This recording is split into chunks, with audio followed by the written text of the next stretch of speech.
It's one small step for man, one giant leap for mankind. Ground control to Major Tom.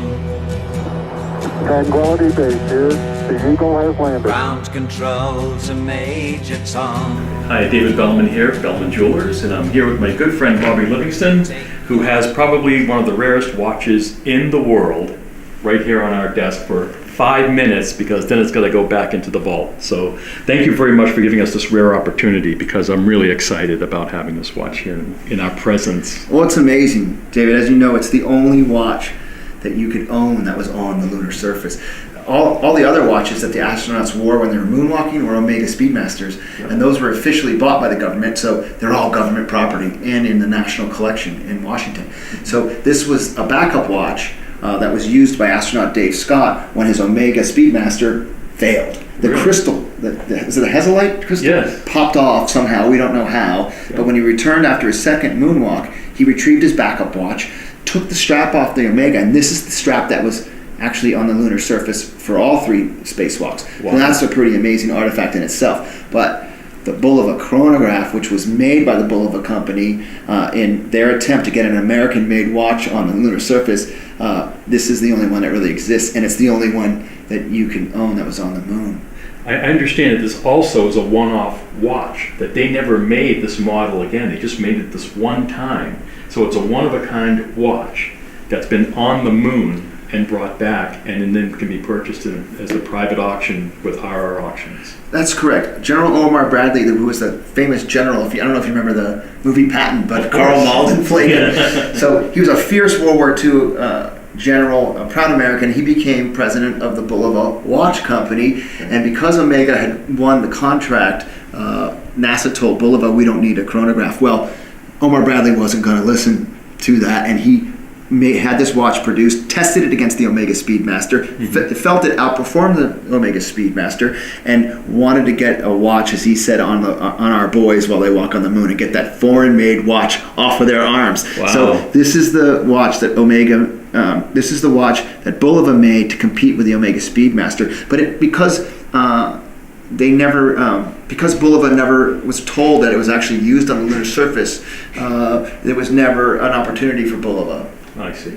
Wow. Now, it's so amazing to have it here, and I know, again, one of the rules is you're the only person allowed to actually touch the watch. The astronaut told you that was part of the conditions of all this, and also keeping it in this literal fortress of a security area. He won't let anybody else touch it but you, and what are some of the conditions that he put on you with regards to the security?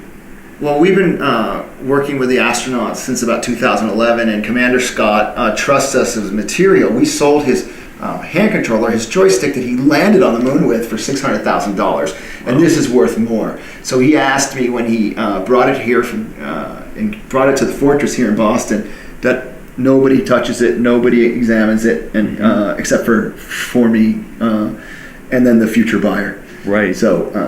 That was the conditions, and we keep it locked up here in this high security vault. Insurance requires it, the astronaut requires it, and we sleep well at night knowing that the watch is safely secure. It's the most expensive item I've ever held in my hands. Oh, that's amazing, because I know you've had some amazing Civil War documents and in fact, a unique piece from the White House I saw recently, a little piece from the original White House that was survived from the fire. Yeah, we sold that in September 2015 for almost $150,000. So, as I said, this watch, it's so hard to put a price on because it crosses over. We have great space collectors that pay hundreds of thousands of dollars for things that were on the moon, and then you would know more than me about watch collectors. Why a watch like this would appeal to someone who collects watches. Well, even by itself, to have a watch that was just a one-off, as you described it, and to compete with Omega, so that Bulova could prove that they could make this watch, and did it just one time, and that it still existed, let alone the fact that it's been on the moon and back again. That's absolutely incredible. You're right. I think the aesthetics of the watch are gorgeous. These pushers are unlike the Speedmaster, and I've never seen it. Just they have that kind of space-age design, unlike the pushers that were on the Speedmaster. Just the slim, cool kind of Cadillac pusher is absolutely an American feature, don't you think? Well, yeah, and you know what? Now that we're talking about it, because when I saw this strap and I realized how long it was, and I thought it was really strange. But then you reminded me glove, that it yeah. had to go on this giant spacesuit, right? Yeah, I'm like, yeah. okay, well that makes sense. But Kat, can you imagine the buttons that are typically on the watch are these little tiny round buttons? Right. How are these guys going to press it with a spacesuit on? Yet I bet you could push those buttons with a spacesuit on. I have never seen it, but some of the documents I've seen is that Bulova actually did a comparison with this watch, the Speedmaster, and submitted it in trying to get this watch on the moon. So I would love to see those documents and see the differences between an Omega Speedmaster and the Bulova chronograph. Incredible. This one is special because it's the only watch you can own that walked on the moon with a moonwalker. And it's got some, the crystal. Yes.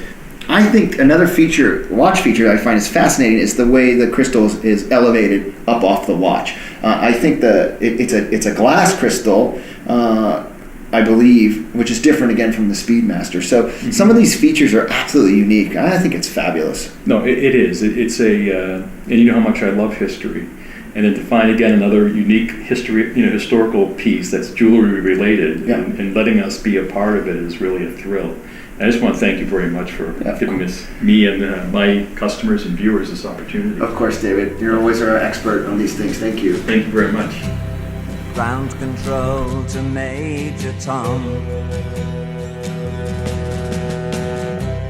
Ground control to Major Tom.